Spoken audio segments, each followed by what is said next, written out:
Sir வணக்கம் sir. இது ஒரு லே அவுட் போடலாம் சார். நம்ம மானாமதி பஸ் ஸ்டாண்டுன்னு பார்த்தோம்ல, அதுக்கு பேக் சைடு வருது. மானாமதியிலேருந்து வர சொல்ல ஹாஸ்பிட்டலுக்கு முன்னே ரைட் சைடு திரும்புது சார். கட் ரோடு ஒரு 4.5 ஏக்கரா சார். 4.5 ஏக்கரா. ப்ரைஸ் வந்து 60 ரூபா சொல்கிறாங்க, பேசலாம். மொத்தம் 4.5 ஏக்கரா சார். தார் ரோடு ஃப்ரண்டேஜ் வந்து நம்மளுக்கு ஒரு 300 அடி வரணும். 60 ரூபா சொல்கிறாங்க, நெகோஷியபிள் உண்டு. உங்களுக்கு ஓகேன்னா பார்க்கலாம் சார். வீடியோ மட்டும் நான் உங்களுக்கு இப்போ சென்ட் பண்ணுறேன்.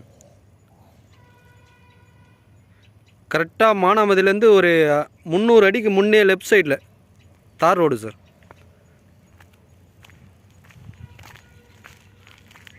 இந்த பனைமரம், அந்த தேக்கு மரம் உள்ள நம்ம சைட்டு சார். ரோடு ஃப்ரண்டேஜ் ஒரு 300 அடி வரும். 4.5 ஏக்கரா சார்.